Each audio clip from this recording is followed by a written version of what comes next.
Hello everyone. In this video, I will discuss with you all the keywords associated with the mains previous year questions, and on the basis of those keywords how you can structurize your answer, that I will discuss in this video. And not only that, I will discuss the keywords associated and the structuring of an answer. I will show you this with the help of answers that I have written.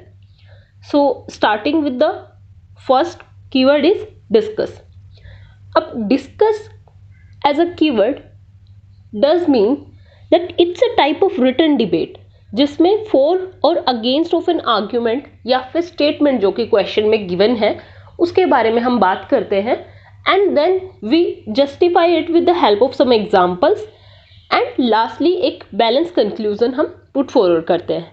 But this is not a hard and fast rule कि हर question को जब discuss एक keyword associated है likewise हम इसको follow करेंगे, क्योंकि geography के लिए अगर ये क्वेश्चन आया है या फिर सोसाइटी के लिए अगर ये क्वेश्चन आया है तो दोनों ही केसेस में सब्जेक्ट वाइज वो थोड़ा डिफर करता है, क्योंकि कीवर्ड का एसोसिएशन क्वेश्चन के साथ होता है और जब मीनिंग होता है कीवर्ड का तो वो एज अ होल हम क्वेश्चन के साथ ही देखते हैं. So I will show you with the help of some answers. So this is our question. Question is, discuss the geophysical characteristic of the circum-Pacific zone. So introduction part में we will define this circum-Pacific belt, क्योंकि एक ये geographical keyword है और जब हम answer part पे जाते हैं बॉडी पार्ट से पहले इंट्रोडक्शन पार्ट में we have to define that what does we mean by this term. So the circum-Pacific belt is a horseshoe shaped seismically active belt of the earthquakes and volcanoes. Okay, so this is the introduction. Now we will make a small diagram showing the circum-Pacific belt like that. Next, यहाँ से हम हमारे geophysical characteristic की शुरुआत करते हैं. So देखो question क्या था, discuss the geophysical characteristic of the circum Pacific belt. हमने सर्कम-पैसिफिक बेल्ट को डिफाइन किया इंट्रोडक्शन में, then we made a diagram and यहाँ से हम जियोफिजिकल कैरेक्टरिस्टिक के बारे में बात करेंगे. अब जियोफिजिकल कैरेक्टरिस्टिक के अंडर भी पर्टिकुलरली लोकेशन के बारे में बात करेंगे, देन फॉर्मेशन या फिर कैसे ये ओरिजिनेट हुई है, then we will discuss about its geophysical characteristic. क्योंकि सीक्वेंस क्या होता है कि जब हमें जियोफिजिकल कैरेक्टरिस्टिक के बारे में बात करनी है किसी भी टर्म की जो गिवन है, किसी भी कंसेप्ट की, तो उससे पहले हम बताएंगे कि ये जो बेल्ट है वो कैसे ओरिजिनेट हुई है और ये लोकेटेड कहाँ पे है. So that is important. तो अब यहाँ पे हम बात करेंगे वोल्केनोस एसोसिएटेड है इससे, deep oceanic trenches, major earthquake zone, surrounded by island arcs, large number of tectonic plates. ठीक है, और ये 10 मार्क का क्वेश्चन है, तो इन सब पॉइंट्स के बाद 7-8 पॉइंट देने के बाद we will conclude. Conclusion part में I have written that as circum-Pacific belt holds majority of the earthquakes and volcanoes, it holds immense significance regarding the study of Earth's interior. So this is how we can conclude, showing the importance of the belt and उसका preservation important क्यों है, to maintain the original cosmic balance. ठीक है, so this is how you can write the answer. अब बात यह है कि हमने डिस्कस एज ए कीवर्ड का मतलब पढ़ा था कि एक रिटन डिबेट होता है और इसमें फॉर और अगेंस्ट दोनों के बारे में बात करनी होती है, लेकिन इस क्वेश्चन में तो वो कॉन्ट्रडिक्ट कर रहा है, क्योंकि ये एक ज्योग्राफी का क्वेश्चन है, 10 मार्क का क्वेश्चन है, और जियोफिजिकल कैरेक्टरिस्टिक के बारे में अगर हमें बात करनी है तो उसके फॉर और अगेंस्ट का तो मतलब ही नहीं बनता है. So this is how you can never disassociate these keyword and question. So question और कीवर्ड दोनों ही एक फॉर्म में होते हैं और हमें इंक्लूडेड रखना होता है दोनों को, तभी उसका मीनिंग हम समझ पाते हैं कि हमें लिखना क्या है. अब यही क्वेश्चन सोसाइटी में आए, यही कीवर्ड के साथ अगर कोई क्वेश्चन सोसाइटी में आए, वो कैसे लिखना है, now I will show you that. So this is our question. दो इस क्वेश्चन में डिस्कस कीवर्ड नहीं है, पर डिस्कस कीवर्ड का यूज करके हम यहाँ पे कैसे आंसर करेंगे, that I will let you know. So question is, does urbanisation lead to more segregation and marginalisation of poor in metropolises. अब फर्स्टली अ डिस्क्लेमर कि ये जो आंसर्स अभी मैं इनको ब्रीफली एक्सप्लेन कर रही हूँ, बट इन डिटेल इनका एक्सप्लेनेशन मैंने अपने चैनल पे अपलोड किया है और प्लेलिस्ट का लिंक भी मैं आपको डिस्क्रिप्शन में शेयर कर दूंगी. तो अभी I just want to let you know कि कीवर्ड का मीनिंग क्या होता है और कीवर्ड की हेल्प से हम क्वेश्चन को कैसे स्ट्रक्चर करते हैं. That is the main motive of this video. So question is, does urbanisation lead to more segregation and marginalisation of poor in metropolises. तो अब ये क्वेश्चन क्या है, ये हमसे हमारा पॉइंट ऑफ व्यू जानना चाह रहा है कि डज इट, कि ये एक आर्ग्यूमेंट दे रहा है तो हमें इस आर्ग्यूमेंट में क्या करना है, फॉर और अगेंस्ट दोनों के बारे में बात करनी है. तो दो इसमें डिस्कस कीवर्ड एसोसिएटेड नहीं है, बट स्टिल इसको हम उसी फॉर्मेट में स्ट्रक्चर करेंगे आंसर को. नाउ इंट्रोडक्शन पार्ट में, as per UN study on world urbanisation prospect 2018, India's urban population will nearly double between 2018 to 2050. Okay, सबसे पहले पॉजिटिव लाइट हमने दिखाया, ठीक है. अब despite its potential for economic progress, urbanisation also has several drawbacks.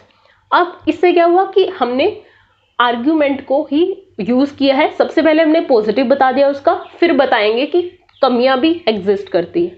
और body part में हम कैसे, एक ये 15 मार्क का क्वेश्चन है, तो बॉडी पार्ट में हम पहले डिस्कस करेंगे कि we agree with this statement कि yes this is true, and then we will give an alternate perspective कि it is not true to some extent, and lastly we will conclude positively. So first part में how urbanization lead to segregation and marginalization of poor, we will give some points and also justify this with an example. क्योंकि let's say अगर आप points दे रहे हैं और उन point को justify नहीं कर रहे हैं with the help of examiner, that doesn't mean anything to the examiner, क्योंकि example is very necessary to justify your argument.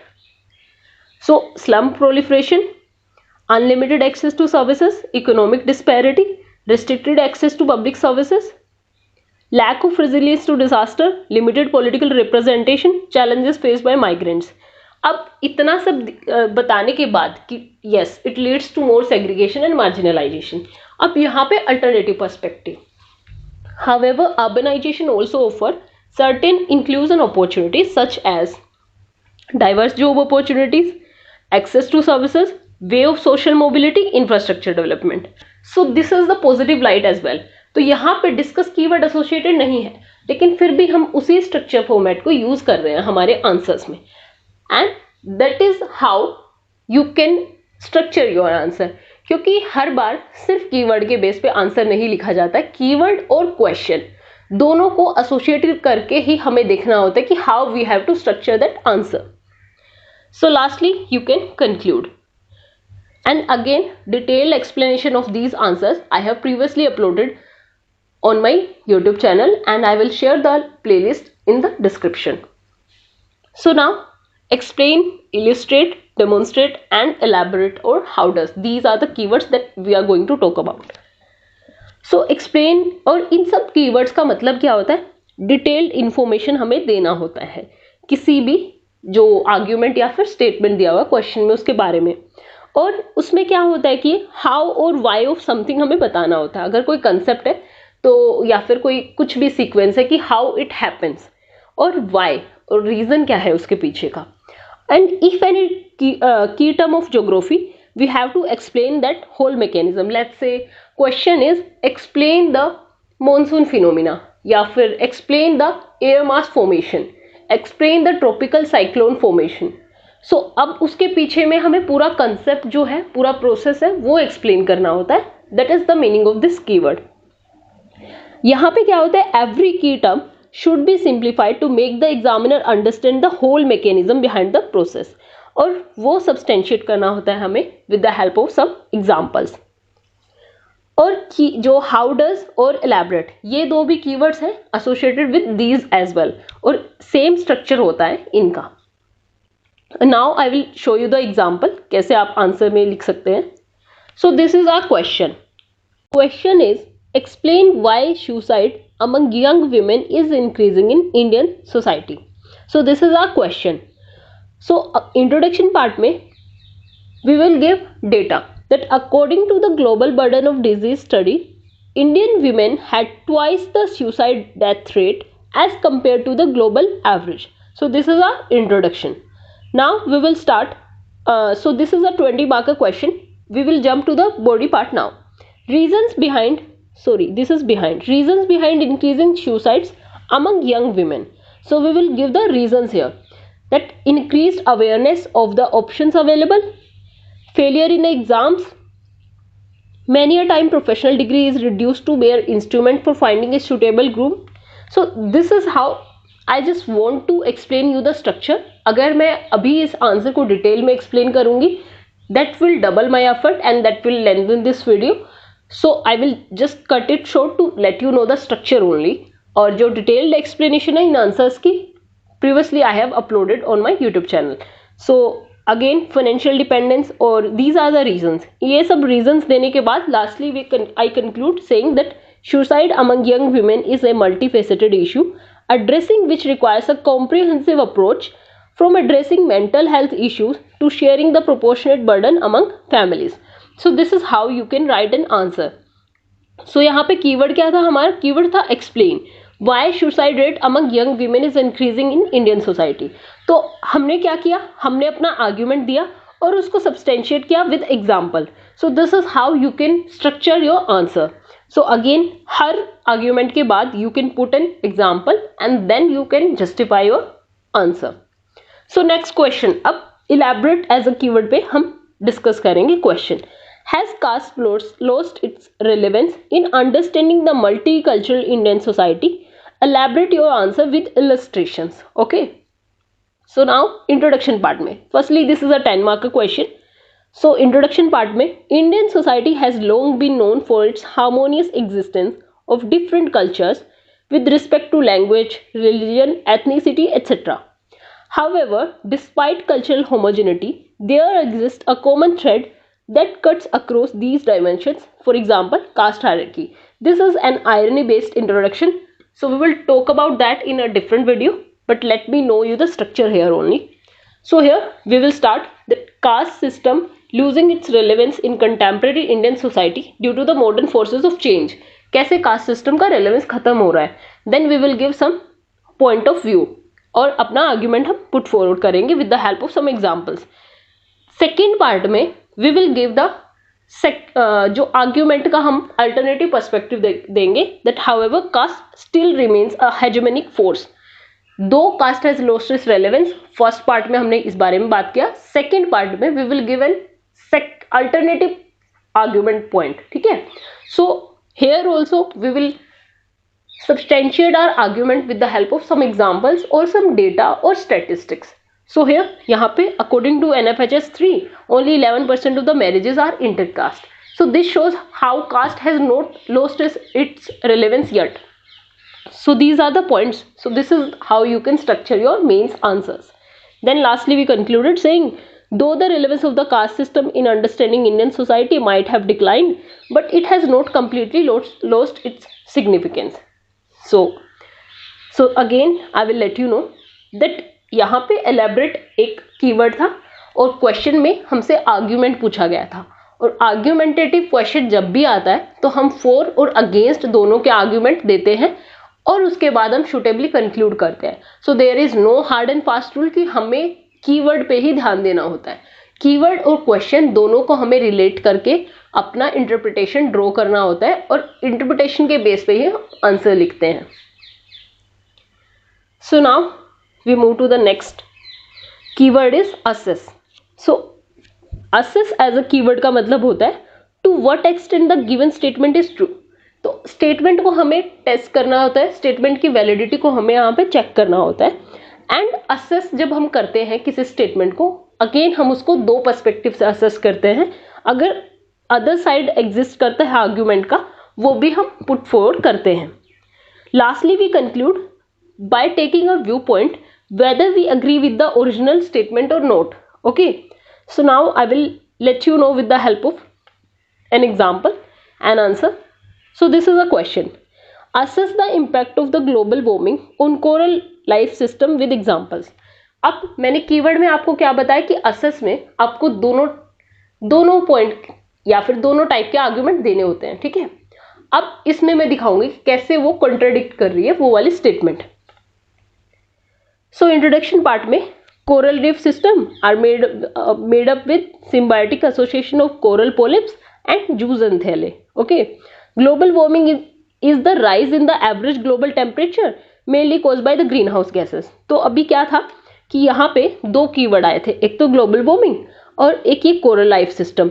तो इनके बारे में हमने इंट्रोडक्शन में बात की, क्योंकि अगेन ज्योग्राफी में सबसे पहले या तो स्टैटिक जो डेटा हम देते हैं या फिर हम कीवर्ड को एक्सप्लेन करते हैं। सो वही अप्रोच यहाँ पे फॉलो हुई है इंट्रोडक्शन में। उसके बाद we will come to the body part, that impact of the global warming on coral leaf. अब जो इम्पैक्ट है वो सब पॉइंट की फॉर्म में मैंने यहाँ पे लिखा है, ठीक है। सो वो इम्पैक्ट लिखने के बाद lastly I have concluded that due to being an essential ecosystem there is a need to restore the coral reef system. New technologies like biorock technology can be availed for this purpose. अब इसमें again structure में मैंने क्या बताया था question में कि assess जब कीवर्ड है तो दोनों टाइप के आर्गुमेंट को पुट फॉरवर्ड करना है। अब भी इस क्वेश्चन में ग्लोबल वार्मिंग का इम्पैक्ट पूछा गया है कोरल रीफ पे। ग्लोबल वार्मिंग का पॉजिटिव इम्पैक्ट तो नहीं हो सकता कोरल रीफ पे। सो यहाँ पे हमें बस इम्पैक्ट के बारे में हमने बात किया और lastly we concluded. So there is no hard and fast rule that you have to stick to that keyword only, ठीक है। So next, now compare and contrast. अब इसमें क्या होता है, कंपेयर में हमें सिमिलैरिटी और डिफरेंसेस दोनों दिखाने होते हैं, ठीक है। और अगर दोनों में से सिमिलैरिटी या डिफरेंसेस में से कुछ भी इंपॉर्टेंट होता है वो हमको हाईलाइट करना होता है। और कंट्रास्ट में क्या होता है कि ये सिमिलर होता है कंपेयर के, बट इसमें क्या होता है मोर ऑफ जो डिसिमिलैरिटी होती है उसको हम हाईलाइट करते हैं। अब डिफरेंशिएट भी एक सेम कीवर्ड है, तो उससे एसोसिएटेड एक आंसर हम यहाँ पे डिस्कस करते हैं। सो question is differentiate the causes of landslides in Himalayan region and Western Ghats. Okay, so here introduction part में landslide is a natural phenomena causing the downward movement of the slope materials like rocks or debris. 12% of the India's land is prone to landslides as per ISRO. So this is a comprehensive introduction जहाँ पे keyword को define भी किया गया है और एक data भी दिया गया है रिलेटेड टू द लैंडस्लाइड्स। और ये ऑथेंटिक डेटा है एज, क्योंकि ये इसरो एक गवर्नमेंट अथॉरिटी एक इंस्टीट्यूशन ने दिया है। सो हियर अब इसको हम दो पार्ट में डिवाइड कर सकते हैं बॉडी पार्ट में। फर्स्ट नेचुरल रीजंस क्या है यहाँ पे ये जो लैंडस्लाइड्स के, एंड देन एंथ्रोपोजेनिक रीजंस क्या है। So here natural reasons Himalayas और वेस्टर्न घाट के, ठीक है। Then we will give anthropogenic reasons and then lastly we will conclude that however if policy measures such as afforestation, early warning system, mapping of landslide areas are undertaken, major landslides event can be prevented. So this is a way forward plus conclusion. अब इसमें क्या है, हमने way forward को ही conclusion में mould कर दिया। अगर ये होता 15 मार्क का क्वेश्चन तो I would have given the third part, और जो थर्ड पेज है वहां पे I would have given it to way forward and then lastly I could have concluded that. So this is how you can structurize your answers. So now next is critically evaluate और evaluate, ये different type of keywords है। तो evaluate में क्या होता है, जो given statement होती है हमें उसको evaluate या फिर examine करना होता है to the what extent the statement is true and how far you agree with the same. Okay और इवेल्युएट और क्रिटिकली इवेल्युएट में दोनों में डिफरेंस क्या होता है कि इवेल्युएट में हमें दोनों को इक्वल वेटेज देना होता है फॉर और अगेंस्ट ऑफ एन आर्ग्यूमेंट को, ठीक है। लेकिन क्रिटिकली इवेल्युएट में क्या होता है, हमें किसी भी पॉलिसी को क्रिटिकली इवेल्युएट जब हम करते हैं तो उसके जो सारे नेगेटिव्स हैं या फिर उसके कॉन्सिक्वेंसेज हैं, जो नेगेटिव पॉइंट्स हैं वो हमें हाईलाइट करने होते हैं, ठीक है। So that is how you can differentiate between both. अब एग्जामिन एक कीवर्ड है, वो भी इन्हीं सबसे एसोसिएटेड है, examine, evaluate and critically evaluate. अब उससे रिलेटेड हम एक क्वेश्चन देखेंगे। So the question is examine the potential of wind energy in India and explain the reasons for their limited spatial spread. Okay, so examine and explain दो keyword हैं इसमें, remember that. तो introduction part में we gave data regarding the wind energy that India with its total wind power capacity of 45 gigawatt has the fourth largest wind power capacity in the world. So यहाँ पे जो wind energy की potential sites है उनको दिखाते हुए we can make a small map and we can name that map that figure potential sites for the wind power, और उसको इनबॉक्स करना इज वेरी नेसेसरी, ठीक है।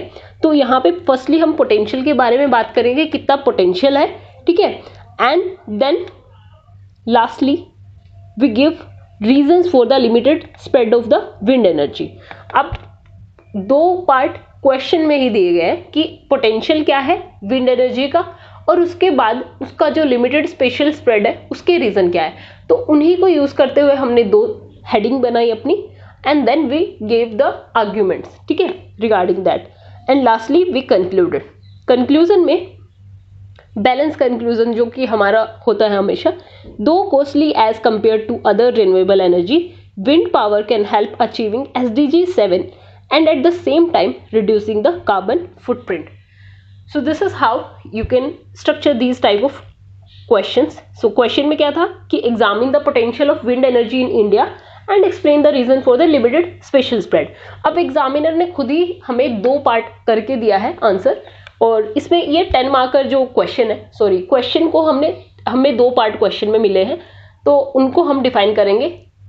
फर्स्टली इंट्रोडक्शन, देन जो दो अलग अलग पार्ट है उनको अलग अलग हेडिंग बनाएंगे हम, एक पेज पे एक हेडिंग, ओके। तो then we will conclude. So next is describe and define, दो कीवर्ड है। डिस्क्राइब में क्या होता है कि हमें जो डिस्क्राइब के साथ जो भी कीवर्ड एसोसिएटेड या फिर कोई स्टेटमेंट होती है, कंसेप्ट होता है, हमें उसके बारे में, उसके जो पूरा मैकेनिज्म होता है बिहाइंड दैट, उसको हमें डिफाइन करना होता है, ठीक है। और डिफाइन में क्या होता है, define as a keyword, define का मतलब होता है मीनिंग बताना होता है, हमें टर्म से एसोसिएटेड उसका मीनिंग बताना होता है, और हमें बताना होता है अगर डिफाइन में मतलब let's say define poverty, poverty की जो मल्टीपल डेफिनेशंस है, स्टिल एक वेल एग्रीड डेफिनेशन नहीं है, तो वहां पे जितनी भी डिफरेंट इंटरप्रिटेशंस एग्जिस्ट करती है वो हमें दिखाती है। लेकिन जीएस के आंसर्स में ऐसा नहीं पूछा जाता है, दो ऑप्शनल के आंसर्स में ये हो सकता है कि हम डिफरेंट इंटरप्रिटेशंस हमारे क्वेश्चन में या फिर आंसर में शो करते हैं। सो इन्हीं से रिलेटेड एक क्वेश्चन या फिर आंसर हम डिस्कस करेंगे। सो this is the question that describe the characteristics and types of the primary rocks. अब अगेन डिस्क्राइब है, और कीवर्ड में क्या है कि प्राइमरी रॉक, एक क्वेश्चन आया ये हमें, तो इसमें हम इंट्रोडक्शन में क्या करेंगे कि प्राइमरी रॉक को ही डिफाइन करेंगे कि बनता कैसे है, कि उसके पीछे का प्रोसेस क्या है। Igneous rocks are also called as the primary rocks as they were the first in the formation of all rocks. They are formed due to the cooling and solidification of the molten magma, okay. So this is our introduction part. Again ये एक 10 mark का question है, तो यहां से हम शुरू करेंगे कैरेक्टरिस्टिक, क्योंकि हमें पूछा क्या गया है कैरेक्टरिस्टिक के बारे में और टाइप्स के बारे में, ठीक है। तो कैरेक्टरिस्टिक में हम बात करेंगे कि हार्ड रॉक है, वेरिड साइज है, और फॉसिल्स नहीं होते हैं, अफेक्ट ऑफ वेदरिंग क्या होता है इनका पे। उसके बाद हम टाइप्स के बारे में बात करें। टाइप्स में on the basis of mineral composition दो टाइप है, acid igneous and basic igneous, और on the basis of terms of origin, in terms of origin दो टाइप है अगेन, प्लूटोनिक एंड वोल्केनिक, ठीक है। And lastly we conclude that due to being extremely hard these rocks are quarried for road making and polished as monuments and gravestone. So यहाँ पे क्या होता है कि हम जब कंक्लूजन दे रहे हैं तो यहाँ पे हम जो कंसेप्ट दिया है उसकी इंपॉर्टेंस को हम हाईलाइट करते हैं, ठीक है, कि यहाँ पे ये यूज होता है। So this is how you can structure your answer. Again I will let you know. So describe the characteristic and type. Describe में क्या हुआ कि ये जो प्राइमरी रॉक है हमने बताया कि कैसे बनता है, ठीक है। उसके बाद हमने कैरेक्टरिस्टिक और टाइप्स के बारे में बात करी, and lastly we concluded it. So analyse and critically analyse are two more keywords. तो एनालाइज या फिर क्रिटिकली एनालाइज में क्या होता है कि आपको इन डेप्थ एनालिसिस करना होता है, अगेन आर्ग्यूमेंट को फॉर और अगेंस्ट, ठीक है। एनालाइज में क्या होता है कि इक्वल एम्फेसिस देना होता है हमें, पॉजिटिव पे भी और नेगेटिव पे भी। लेकिन जो क्रिटिकली एनालाइज है उसमें क्या होता है, मोर वेटेज होता है टू द नेगेटिव एस्पेक्ट, ठीक है, बट स्टिल आपको कंक्लूजन एक पॉजिटिव नोट पे ही करना होता है।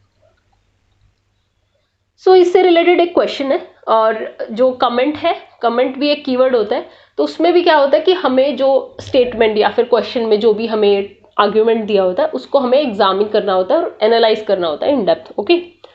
So this is a question, caste system is assuming new identities and associational forms, hence the caste system cannot be eradicated in India, comment, ठीक है। तो हम सबसे पहले इंट्रोडक्शन में, caste is a system of social stratification consisting of hierarchically arranged close endogamous group where membership is ascriptive, that means based on birth. Okay, next, historically caste has been a discriminative system based on purity and pollution. Though modern forces of change such as industrialization and urbanization took efforts to eradicate it, caste system has shown resilience, achieving new identities such as, तो अब यहाँ पे क्या करेंगे, हम new identities के बारे में बात करेंगे. ठीक है, अब इसमें खुद से दो पार्ट है, न्यू आइडेंटिटीज और एसोसिएशनल फॉर्म ये कैसे ले रहा है उसके बारे में बात करेंगे. अब फर्स्ट पार्ट में न्यू आइडेंटिटीज. ठीक है, तो class within caste, dominant caste, यहाँ पे एसोसिएशन के बारे में बात कर रहे हैं, पॉलिटिकल लेवल पे, सोशल लेवल पे, इकोनॉमिक लेवल पे. Okay, so lastly, however measures can be taken to eradicate the caste, क्योंकि क्वेश्चन में पूछा क्या गया, क्वेश्चन में आर्ग्यूमेंट क्या दिया गया था, that caste can not be eradicated. लेकिन हम यहाँ पे क्या करेंगे, कमेंट जब कीवर्ड था तो उससे एसोसिएटेड हम एक वे फॉरवर्ड देंगे कि इसको इरेडिकेट कैसे किया जा सकता है. Value based education without any ideological colouration, intercaste marriages, doing away with the concept of surnames. Okay, lastly we concluded that though caste system is theoretically impossible to eradicate, but if above measures are taken, can help bridge caste ridden divide in the society. So this is how you can structure these type of answers.